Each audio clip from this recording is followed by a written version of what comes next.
meninggal karena biaya juga nggak ada dulu, terus kita harus ikutin peraturan pemerintah ya kan. Matanya betul sakit gitu. Di situ ya betul-betul agak stres Terpukul ya, merasa ya dan juga karena berpikir gini, kok kayak gini ya hidup begitu banyak cobaan.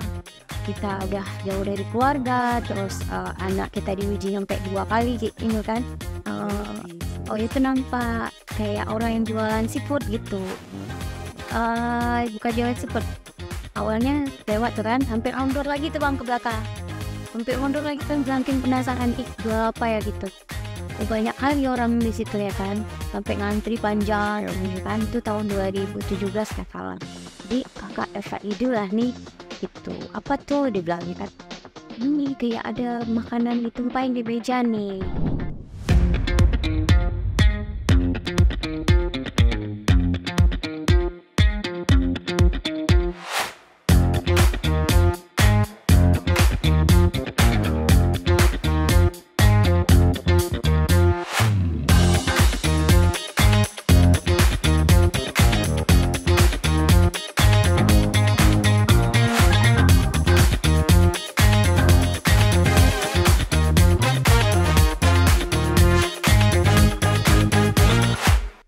Assalamualaikum warahmatullahi wabarakatuh. Jumpa lagi di Perfecto Channel. Malam ini kedatangan tamu yang lain, berbeda dengan malam-malam sebelumnya. Seperti channel saya, Sport dan Tourism. Dan menyangkut dengan tourism, malam ini kedatangan tamu owner daripada Kuala Seafood dan Cendol Durian, yang tepatnya di Jalan Dongkumar di Stui. Langsung saja selamat datang Kak Oya di channel saya. Datang dan salam kenal. Dan sengaja saya mengundang menyangkut dengan kesiapan Aceh sebagai tuan rumah. Jadi keterkaitan suksesnya PON itu bukan hanya di cabang olahraga, juga kita menyediakan sarana dan prasarana. Dan salah satunya restoran Kak Oya ini juga sudah layak dan cukup layak untuk tamu-tamu yang hadir di PON akan datang, PON Aceh Sumut pada tahun 2024. Boleh sedikit Oya ceritain perjalanan merintis daripada Kuala Seafood dan Cendol Durian? Sebelum Cendol hadir, awalnya Oya itu jualan di Pantai Lampu ya, Kuala Seafood namanya. Tapi sebelum itu namanya itu TikTok. TikTok. TikTok Cafe. TikTok Cafe. Terus di situ tempatnya yang kecil, cuma ukuran 3x3. Terus kemudian untuk pengunjungnya juga anak ABG, pasangan. Terus kita jualannya pun kayak kelapa muda, terus Indomie, udah itu aja dulu. Masih sangat minim lah menunya. Minim. Jadi sebelum itu juga kan kita masih dalam proses juga ya. Sebelum buka yang TikTok itu ada bisnis yang lain yang kecil-kecilan yang ke rumah-rumah untuk kreditin baju dulu. Habis itu ya udah kita di rumah tangga kan adalah untuk kondisi keuangan agak kurang gitu. Dan ternyata di tahun 2016 tuh Oya dikasih anugerah anak dulu. Itu cewek, dia punya kelainan jantung bawaan. Itu kan kita harus banyak uang yang itu biaya besar. Biaya. Dan akhirnya putusin untuk buka usaha yang TikTok ini tadi dengan kondisi tempatnya yang minim dulu kan. Itu pun dibantu sama orang tua untuk memulai usaha itu. Terus untuk tamu pun agak susah datangnya, karena pun waktu kita buka itu kan masih kondisi habis tsunami ya kan, itu tahun 2008 lah gitu. Berarti 3 tahun pasca tsunami. Jadi itu agak gimana ya, pengunjung kurang gitu. dulu masih usaha, masih nebeng sama suami, masih jadi koki suami. Bantu-bantuin suami. Lepas itu baru buka usaha di yang tempat yang tadi itu 2009. Ya udah akhirnya kita buka usahanya itu tadi dengan kondisi yang kayak saya bilang tadi tuh kan. Kemudian anak ini meninggal gitu. Yang pertama. Yang nomor 3 meninggal karena biaya juga gak ada dulu. Terus kita harus ikutin peraturan pemerintah ya kan. Ya udah akhirnya setahun kemudian lahir lagi anak keempat. Itulah Madinah namanya. Madinah ini lah hadir di tengah-tengah kami di waktu kita juga lagi kondisinya memang lagi nggak ada apa-apa juga gitu, karena baru kehilangan anak dengan kondisi yang sakit, terus kemudian kita nggak ada uang. Kita berpikir kita dapat rezeki lagi anak, ternyata sakit lagi, diuji lagi kan, dengan kondisi juga kita lagi nggak ada uang di saat itu. Ya udah akhirnya saya coba untuk buka selfie dulu. Itu orang pertama yang buka selfie di pantai itu Oya dulu. Yang untuk foto. Iya, foto buat bang. Jadi disediakan tempat, fasilitas, berbayar. Satu berbayar kalau misalkan orangnya nggak duduk tempat kita, karena kita kan butuh modal tuh bang. Jadi Oya tuh pikir gini, gimana cara kita nggak kayak gini ya, keuangan kita orang mendatang sama kita, ya udah tinggal aja lah gitu kan, coba bikin selfie kayak gitu. Tapi kondisinya hari itu nggak ada handphone, maksudnya nggak ada handphone pas belum handphone JJ sekarang ya. Iya belum ada handphone, jadi ya udah buka kan tuh yang kayak tempat selfie itu kayak ada sarang burungnya yang bagus lah untuk orang foto. Kalau tidak salah ada ayunan juga. Iya. Dan saya pernah ke sana sama keluarga. Iya. Itu yang buat orang mulai tertarik kan. Tapi kan nggak bertahan lama. Ya nggak bertahan lama. Jadi untuk hari waktu kita jualan itu adalah omsetnya nggak terlalu banyak, tapi lumayan lah dari yang sebelumnya kan. Tapi karena kondisi kita membuat usaha itu tadi gampang orang bosan, karena kan foto booth itu kan nggak lama. Nah orang udah foto ya udah selesai gitu. Akhirnya down lagi gitu bang. Tiba-tiba lahir lagi Madinah ini tadi. Lahir lagi Madinah ini kondisi memang aja nggak ada uang sama sekali. Dan ternyata waktu saya dinyatakan hamil itu umur dia 19 tuh dokter udah kasih tahu kalau misalkan bayi ini ada kelainan kayak di matanya. Tapi saya nggak percaya, saya nggak percaya ini pasti bohong, saya bilang gitu.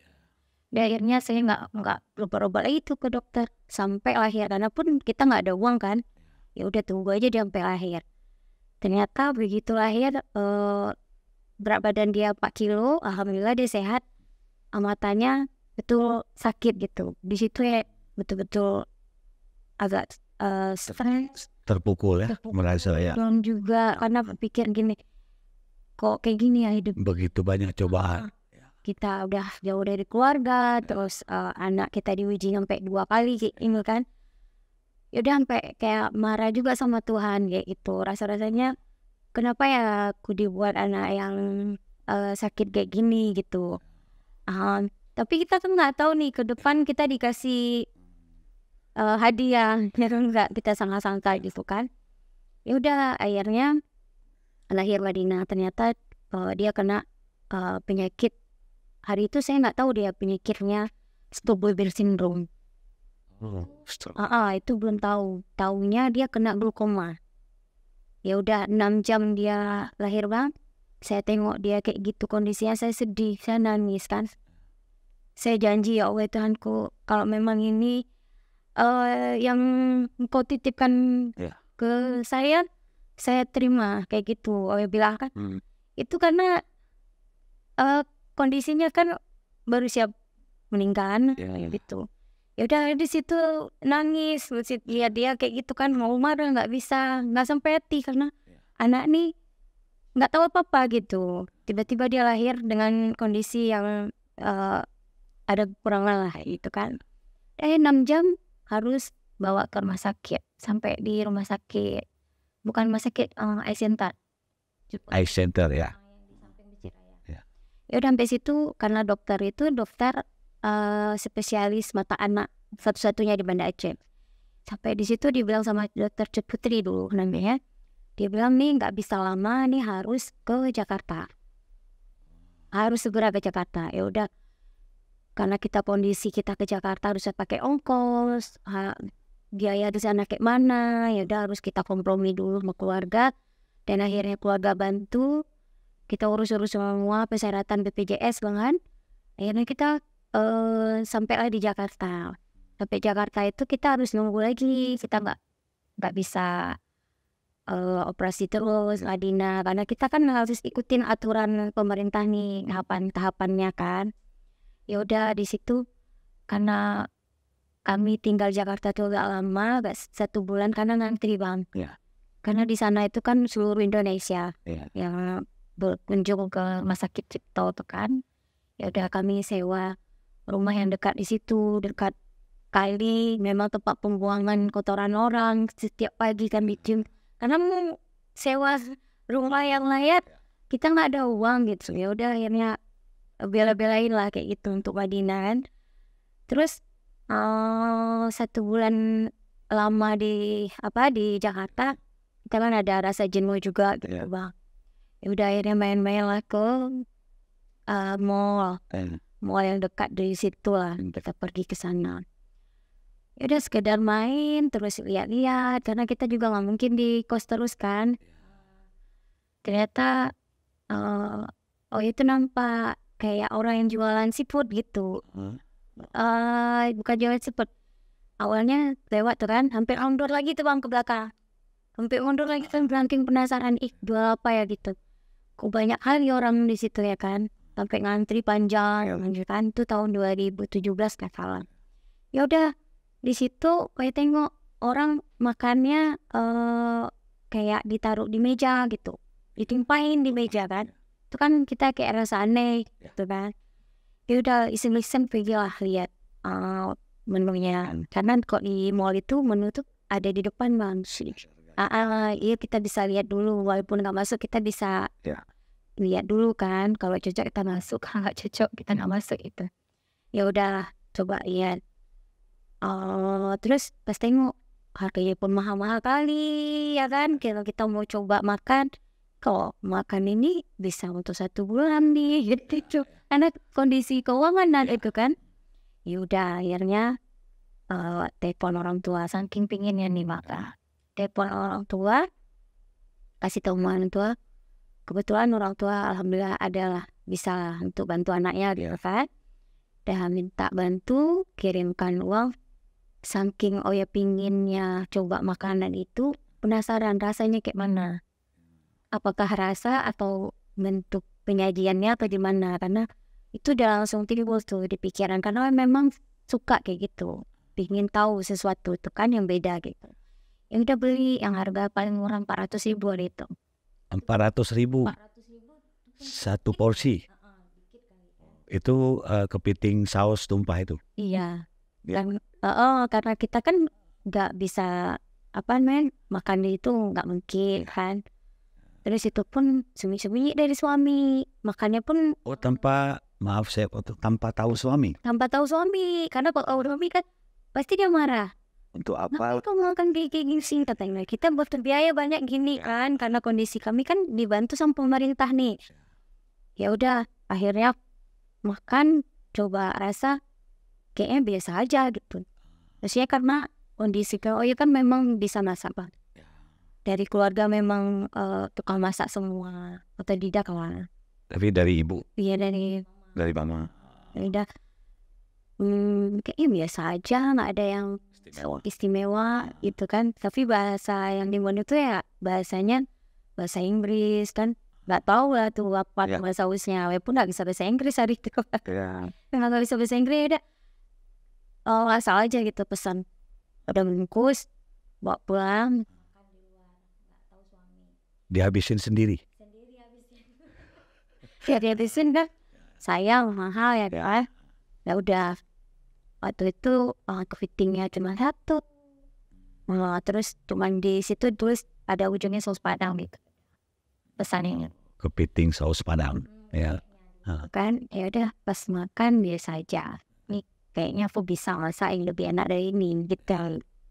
Kayak gitu ya di pikirannya. Udah, karena Madinah udah selesai operasi nih Bang, 1 bulan kami di Jakarta, kami pulang. Pulang lagi ke Aceh. Dan kan berdua dengan suami, kafe yang di Lampung berarti tutup. Enggak, kebetulan adik yang kuliah. Adik kandung. Oh, adik yang nerusin sambil kuliah. Adik kan, tapi kan belum nggak ramai kayak gini Bang. Masih kondisinya tuh uang pun kalau kadang sehari lah, kadang enggak Bang. Gitu. Susah. Karena kita panggil, mesti panggil kan. Terus kondisi kafe itu kan memang jelek, di antara yang lain memang nggak bagus lah kan gitu. Itu kan 3 lantainya masih tanah, belum nggak sanggup itu.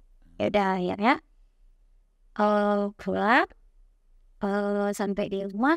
Sebelum pulang udah cerita sama adik di telepon. Kakak FID lah nih gitu. Apa tuh dibilangnya kan, ini kayak ada makanan ditumpahin di meja nih, tapi di sini kayaknya biasa aja Kak. Dia bilang gitu sama adik kan. Terus dia bilang, kayak mana tuh Kak makanannya, nanti coba kita masak ya di rumah, tapi nih kayaknya uangnya harus kita pinjam dulu nih sama orang untuk modal awal ya, buat sahur. Karena kan harus uji coba dulu, bereksperimen dulu. Eksperimen dulu, ya. Kan butuh modal tuh Bang. Banyak lah kegagalan, tapi ya gak apa-apa ya, harus berusaha kayak mana nih, harus mengenakkan makanan nih biar orang datang lagi sih. Ya udah akhirnya pulang ke Banda Aceh. Oh ya, buka lah Kuala Siput tadi. Nama Kuala Siput TikTok tuh yang berubah, ganti namanya Kuala Siput. Dan itu kan perlu modal untuk buka. Kondisinya kan kafe yang kecil itu, tapi ya pede aja, yang penting bersih, terus kita masak enak, masak bodoh lah. Kafe ini Untuk modal itu sendiri? Ya udah pinjam Sama orang tua? Enggak, sama adik. Sama adik kandung juga kan. Dia pinjam uang bentar, buka ini coba ini kan. Terus kalau nggak laku gimana, katanya gitu kan. Kayaknya aku yakin nih laku, bilang kayak gitu. Karena nggak ada di Banda Aceh, bilang gitu kan. Ya udah, akhirnya jual sehari itu nggak ada yang beli Bang.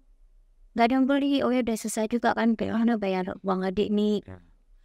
Terus sempat adik bilang gini, Kak, kayaknya nggak Kak, harus sewa Telegram gitu.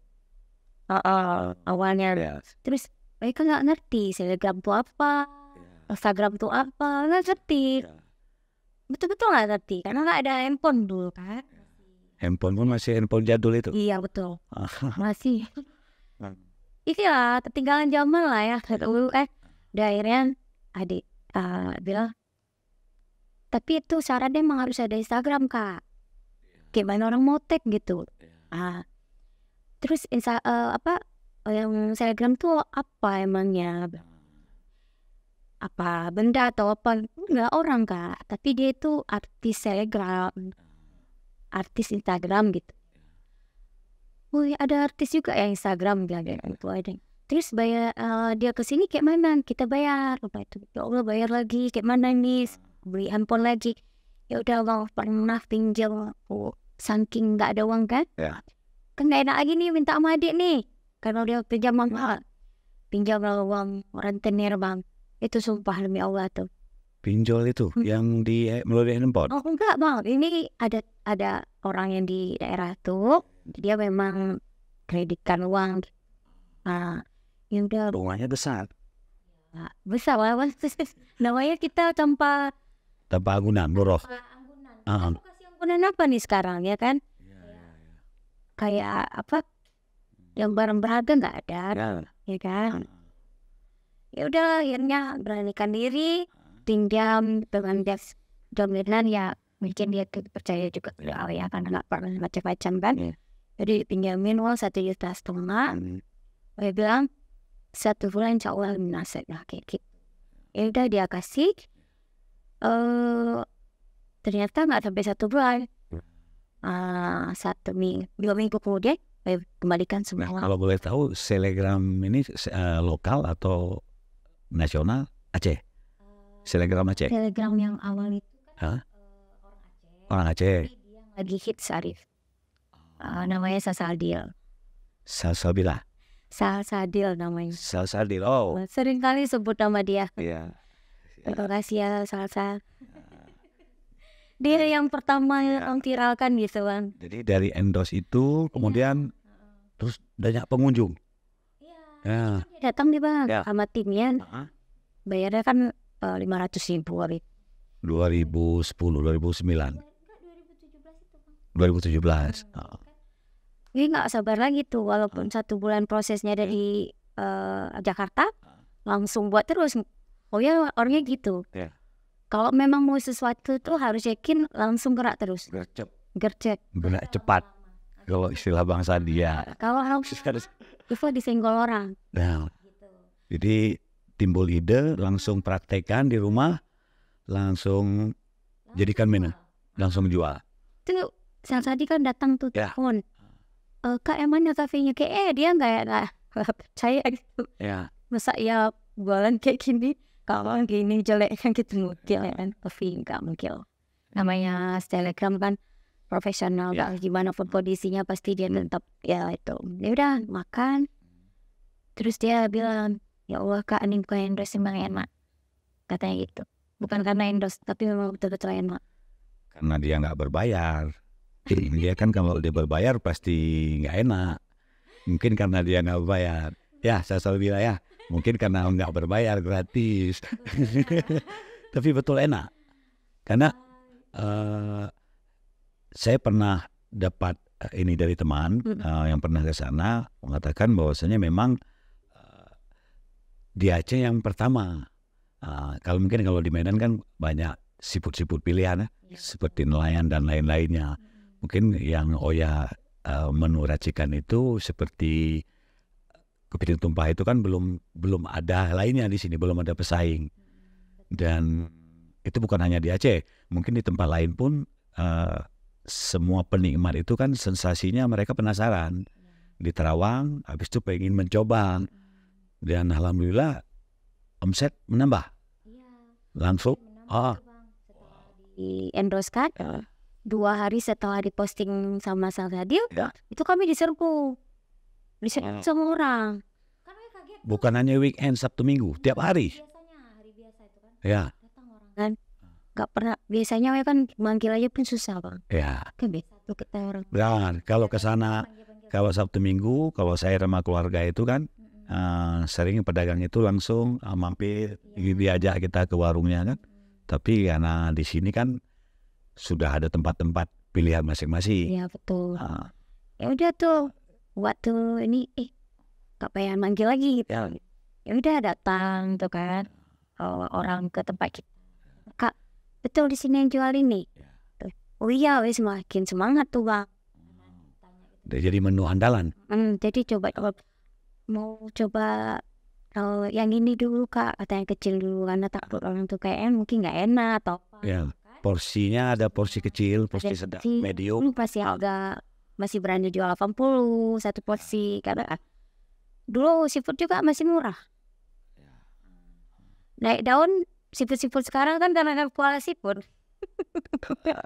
Kok dulu nggak ada kurang minat kok kurang populer karena kan maaf karena di Aceh ini kan cuman merasakan kepiting lobster itu pakai mie Aceh. Jadi yang kayak Oya itu kan sensasi menunya terbaru. Selain dari menu andalan tadi ada menu-menu lainnya? Banyak kalau di Kuala Seafood untuk sekarang ini kan semakin kita jualan semakin hari kita dapat ilmu baru. Jadi Oya itu tetap ada menu-menu baru kayak gitu yang orang nggak pernah makan kayak gitu dimanapun. Dan itu ciptain sendiri. Sekarang tuh ada namanya kerang cili Thailand. Kerang cili Thailand. Itu best kali Best. rasanya. Tuh ada udang cili Thailand juga. Jadi tuh terinspirasi dari luar negeri karena kan bawa Madinah nih. Ya, berobat. Nah, sambil berobat dan merasakan menu-menu yang tadi di Thailand itu. Wah, waktu kita jualan itu bang, dulu lakunya sekali biasa ya, 100.000, 500.000 itu pun 500.000 kalau ada bus tuh, bus datang misalnya anak sekolah itu udah bangga kali bang. Susah kali rayu-rayunya orang kan masuk itu 500.000. Itu hari biasa. Kalau hari Minggu omsetnya 2 juta. Kan itu udah jelas ya kan. Ya. Weekend lagi. Ya. Kalau habis itu udah setelah di endorse tuh hari biasa, ya Allah luar biasa pokoknya. Begitu habis di endorse tuh hari pertama laku itu 3 juta. 3 juta. Sampai hampir sambil nangis. Terharu. Dokumentasi aja nggak ada. Untuk Foto kondisi mungkin ya. Nggak tahu sampai, misalnya kok tahu viral sampai sekarang mungkin perjalanannya simpan. Kan kondisi nggak ada. Ya. Justru malam ini saya undang ke sini juga ya buat toko inspirasi anak-anak muda dimanapun kalian berada, khususnya di Aceh. Bahwasanya kiat apa yang Oya lakukan ini berani dan pantang menyerah. Jadi inspirasi sekali buat putra-putri Aceh khususnya. Di tengah kondisi anak yang istimewa lahirnya, ada yang meninggal juga dan luar biasa, tapi Oya tetap tegar. Bagaikan kalau saya bilang Wonder Woman ya, luar biasa. Dan cabang-cabang lainnya di tahun berapa? Kan ada yang di seperti cendol durian yang di Jalan Tengumar di Stoy. Ini tahun berapa meritisnya? Ini tahun 2022. 2022. Tapi sebelumnya Kuala Seafood pernah di Ulele bang, buka cabang di Ulele. Karena tapi kita kan masih nyewa-nyewa. Terus alhamdulillah ramai orang kan karena tahu rasanya lah gitu. Dan akhirnya karena kondisinya udah mulai kayak mana ya, tempat kita sewa tuh kan mungkin karena biasa ya kalau kita lagi sewa ramai orang, ada aja yang nggak mau disewain lagi tokonya gitu. Itu udah resiko ya. Kan gitu. Harganya naik 2 kali lipat. Kalau harga sih nggak masalah, tapi kebiasaan lah sebenarnya. Dia nggak kasih lagi sewa kan, ya udah akhirnya kita putuskan untuk stop dulu. Akhirnya nekat beli tanah bang. Di lokasi di yang Dulele, yang sekarang jadi Kuala Seafood Sentral nanti. Itu pengembangan dari yang pertama tadi. Jadi Kuala Seafood Sentral ini berarti semua menu yang ada di, baik menu yang ada di Lempuhuk, yang cendol durian juga dijual di sana. Iya, insya Allah di situ lengkap lah. Terus fasilitas juga lebih mewah gitu, lebih VIP lah kan. Kapasitas ininya? Mungkin bisa sampai 500 orang. 500, berarti sudah bisa terjangkau untuk tamu-tamu. Untuk tahun depan kita menjadi tuan rumah PON Aceh Sumut. Jadi kepada mungkin teman-teman di luar ataupun baik pemerintah, stockholder, Kuala Seafood Center yang ada di Ulele, kapan rencana untuk launchingnya? Insya Allah bulan depan kita mau grand opening dulu. Dan saya tunggu undangannya ya nanti. Dan ya ini menarik di depan saya, dari tadi saya ngeliatin ini terus karena saya udah pengen ngerasain cendol durian. Ini varian apa ini Kak? Kalau yang di dalam gelas ini ada yang pakai nangka. Dia banyak pilihan. Sampai 5 atau lebih? Sekitar segitulah. Dan ini nangka. Kayaknya itu nangka, terus ini pakai ubi ungu. Ini saya coba nih ya. Pemirsa, cendol durian sultan.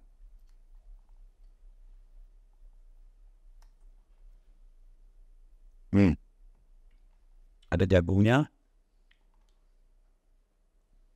Sepertinya manisnya pakai gula aren. Benar? Santannya pakai susu juga sedikit. Benar? Iya.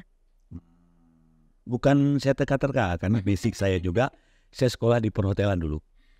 Tapi saya belum pernah terjun karena jurusan saya tour and travel, dan basic saya juga pernah di kapal pesiar, kerja di hotel di Bandung, di Jogja, dan di Padang, dan ada beberapa lainnya. Jadi sudah, tapi saya belum pernah mencoba. Jadi saya undang Oya juga, mungkin inspirasi buat saya nanti. Kenapa enggak, walaupun usia saya sudah tidak muda, berbisnis. Ya. Untuk saya tinggalin untuk anak-anak ke depan. Dan ini belum pernah saya rasakan di sini di Aceh ya. Tapi kalau di luar mungkin banyak varian.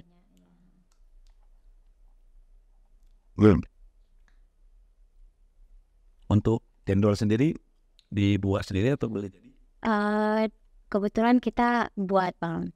Buat. Bisa tidak kenyal, lembut gitu, gimana prosesnya nih? Itu rahasia perusahaan. Rahasia perusahaan. Adakah untuk mungkin teman-teman di luar podcast ingin buka franchise nanti, ada rencana? Ini kan baru proses kita daftar untuk hak paten kita, Bang. hak paten diperindah. Udah selesai. Cuman kita belum umumkan nih kita mau buka franchise-nya. Tapi kalau ada yang mau gabung bisa nanti. Jadi terbuka untuk pemirsa podcast Perfecto di luar mungkin mau berminat untuk buka franchise di luar Aceh pun bisa ya. Dan untuk Kuala Seafood itu juga bisa dibuka franchise? Kalau Kuala Seafood kayaknya belum, Bang. Belum ya? Karena kita mau buka sendiri. Buka sendiri. Rencananya kan, karena kan itu resep itu Oya sendiri yang ciptakan. Jadi Oya belum mau bukan belum mau ya. Kita buka di manapun bisa, tapi tetap itu dalam jangkauan kita. Sekarang kan banyak tuh investor yang mau bergabung. Kita buka usaha Kuala Seafood di luar, tapi Oya yang kontrol. Karena untuk resepnya itu enggak umum, karena bikin sendiri. Kalau nanti kasih buat orang lain nanti udah beda rasanya. Ya, lebih, kalau ini kan agak lebih simpel ya. Simpel. Ya. Kalau itu mungkin menunya, bumbu racikannya itu banyak ya. Ya, terus kan bumbu racikan itu kan mentah masih. Masih mentah. Kita bukan kayak yang di luar-luar tuh, karena ada tuh bumbu yang udah jadi Instan. nggak pakai, buat sendiri. Jadi dari bahan mentah diolah jadi saus kayak. Jadi sawah, agak susah. Dan untuk porsi yang seperti ini dengan harga Ini harga 18.000. 18.000. Kalau yang di gelas. Kecuali cendol durian. Kalau cendol durian sendiri satu porsinya? Kalau ini 30.000. Istri saya pernah beli ke sana bungkus, dan saya pernah makan. Memang beda. Kalau di ini racikan Oya juga? Iya. Racikan juga itu kan pengalaman waktu bawa Madinah juga. Jadi anak ini, Bang, istilahnya walaupun dia kayak gitu, anak istimewa, pembawa rezeki bagi Oya dan keluarga ya. iya. Dia membuka mata kita, dia membuka kaki kita untuk melangkah ya kan. Kalau nggak ada dia mungkin nggak akan buka kuah seafood, cendol dan lain-lain juga. Berarti Tuhan Allah masih sayang sama Oya. Di balik semua apa yang sudah Oya jalanin itu, di balik maaf kita bilang bukan penderitaan, susah jerih payahnya, dan tentunya hasil dari kerja keras perjuangan Oya dengan suami ya. Jadi hari-hari suami dan Oya selalu ke Kuala Seafood dan ke Cendol Durian di Jalan Tengkumar untuk membantu. Kebetulan kalau suami dia punya usaha sendiri kan, kontrol sendiri. Jadi mulai dari Kuala Seafood, terus Cendol Durian, Villa juga. Terus ada yang lain produk makanan kita yang kemasan ya, ada kemamahnya di dalam. Itu punya kita Pola Food namanya, itu Oya sendiri yang kelola. Oh, suami usahanya di kuliner juga? Iya. Ada. Dan sampai saya beda ada usaha lain lagi dari yang kita ceritakan tadi? Lagi mau merintis lagi. Insya Allah. Kita launchingkan juga ada, pokoknya rahasia lah. Tunggu aja tanggal mainnya. Dan lokasi di Banda Aceh Besar. Pastinya di sini. Dan tidak jauh dari kuliner, masih kuliner. Enggak, ini beda. Di luar kuliner. Di luar kuliner. Coba nanti kita kasih tahu biar bikin orang penasaran. Ya. Apalagi gitu ya kan. Karena kan sekarang banyak orang teman-teman dekat terus misalnya gini, ngapain banyak kali usaha gitu. Banyak tuh Bang orang ngomong tuh ke Oya gitu. Oh, orang di luar kenapa harus punya banyak usaha? Usaha itu ngapain kayak gitu kan. Terus Oya pikir gini, kita seorang pembisnis itu harus punya usaha banyak. Ketika ada usaha yang jatuh, usaha lain bisa menutupi salah kita. Subsidi sila.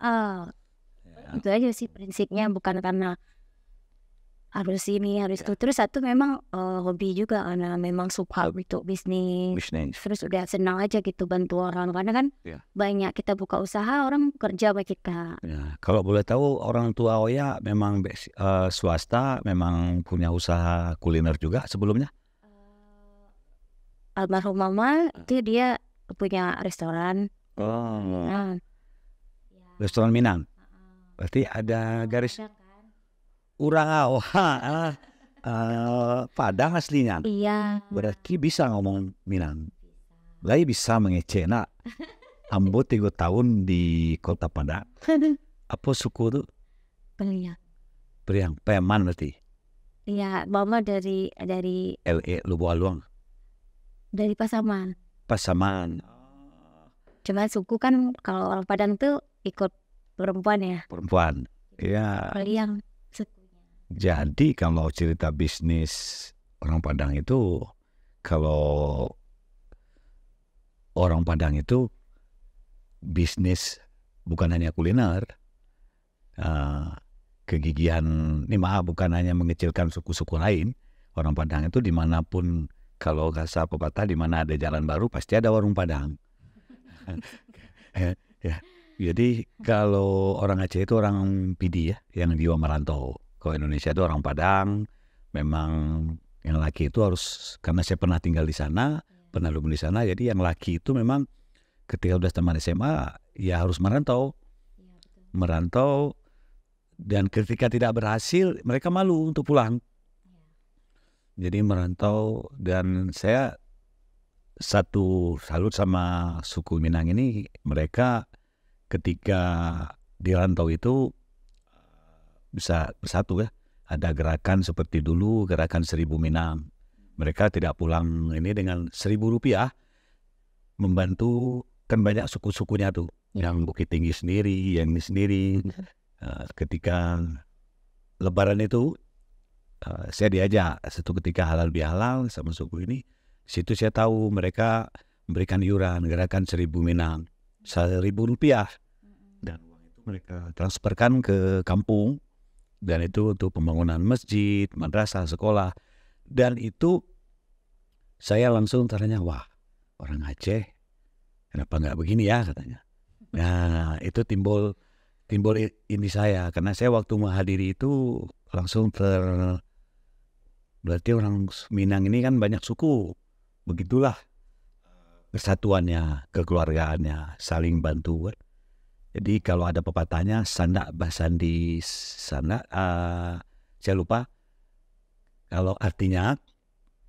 Jadi ketika saya punya anak, saya punya kakak atau punya abang saya itu wajib membesarkan, mengkuliahkan sampai dia menikah. Nah, begitu juga mungkin nanti punya adik, punya itu, dan itu yang berbeda dengan suku lain. Jadi anak itu anak kakak, anak adik itu harus dibesarkan oleh ponaan sampai dia tamat kuliah, sampai bisa bekerja suatu saat nanti. Itu dari ibu, dari mana? Kalau ayah Aceh. Apa Aceh tapi di Semelu kan? Oh Semelu, berarti pegawai. Kalau bahasa Acehnya lelap. Kalau orang bilangnya Indo. Kalau bahasa Acehnya lelap. Lelap itu setengah Aceh, setengah suku lain. Jadi jiwa bisnis itu memang dari mama. Iya, udah mendarah daging ya. Jadi udah memang hobi satu. Terus jiwa bisnis dari keluarga. Terus kita bisa masak, kan ada orang tua juga. Jadi ya udah akhirnya nyemplung ke sini, ke kuliner. Kita undang di podcast ini juga sebagai tokoh muda inspiratif, menyongsong Pekan Olahraga Nasional Aceh Sumu tahun depan. Jadi Kuala Seafood sentra yang berada di Ulele, kapasitas lebih 100 seat nanti ya, dan bisa menampung mungkin untuk cabang-cabang olahraga, tamu-tamu yang datang ke Provinsi Aceh bisa menikmati kuliner makan malam, makan siang di sana. Baik, untuk menyongsong PON ke depan, menu-menu yang sudah disiapkan itu dengan kapasitas yang lebih 100 tadi, boleh cerita untuk Kuala Seafood Center. Ya, jadi kalau untuk sebenarnya nggak tahu nih ada PON ke depan ya, tapi karena tahu. Oh ya pun nggak tahu ada PON ke depan. Karena Kuala Seafood juga menawarkan makanan-makanan yang istilahnya budgetnya yang lumayan terjangkau, dengan rasanya juga rasa restoran ya. Maknyus kalau kata ya. Untuk harganya juga bisa disesuaikan dengan budget orang sebelum datang ke tempat kita. Terus tempat juga kita sediain itu Instagramable, terus fasilitasnya juga ada beberapa, ada musik juga, terus ada ruang VIP ada ini di Kuala Seafood yang di pantai sama yang di sentral itu hampir sama fasilitasnya. Dan makanannya insya Allah kita tawarkan yang enak, kemudian murah, terus bikin orang tuh emang ketagihan. Buat Aceh gitu ya, bukan Kuala Seafood aja. Tapi orang Aceh nih makanannya luar biasa kalau di Aceh.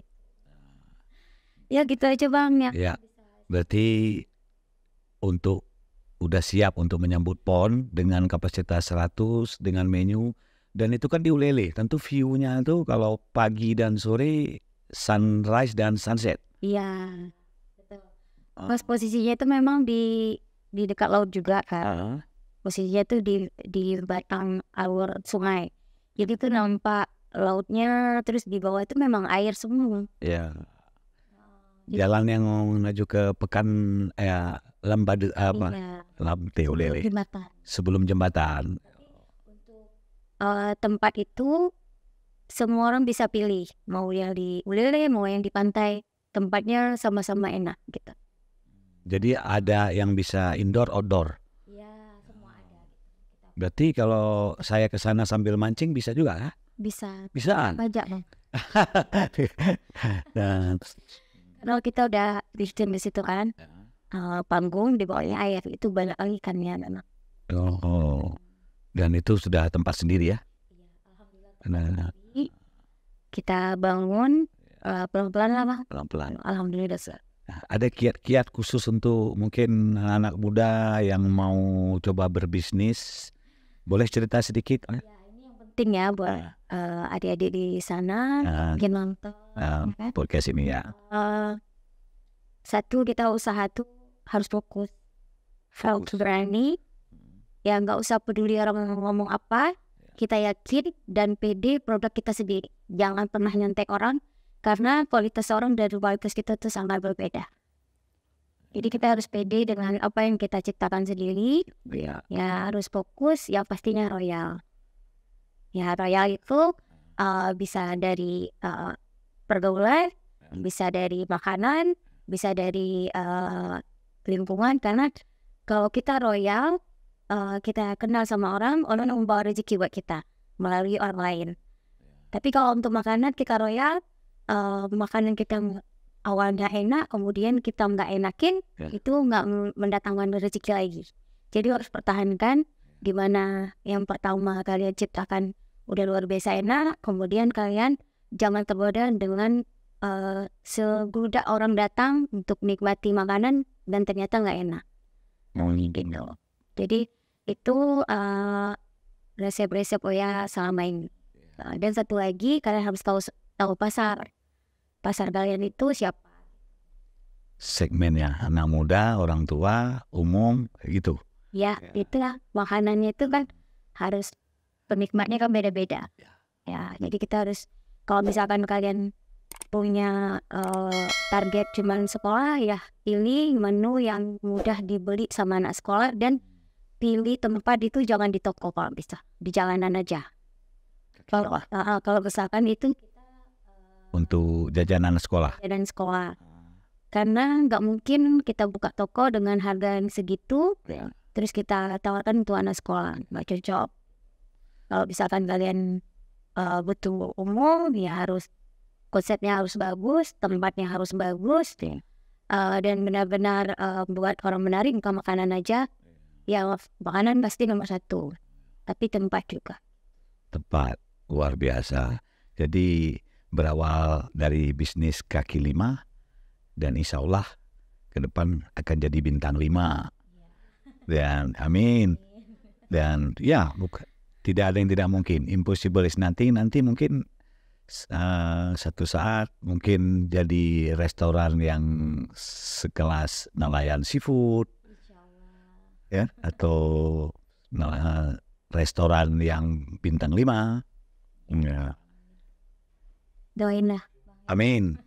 Dan ini bukan hanya sekali ini, mungkin banyak yang, karena Toko Muda Inspiratif mungkin nanti ada lanjutan bincang-bincang di podcast saya, karena menarik sekali buat anak-anak muda di luar sana menjadi contoh. Oya ini sukses berkarir dari nol. Tadi sudah bercerita panjang. Dan kita nanti undang lagi ya. Bersedia? Baik.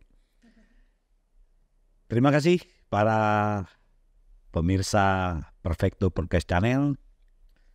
Dan insya Allah saya akan bincang-bincang kembali dengan Oya, owner daripada Kuala Seafood Center dan Cendol Durian di Jalan Tengku Umar. Terima kasih Oya atas kehadirannya. Sampai jumpa di lain episode. Adios amigo. Perfecto. Tetap gaspol.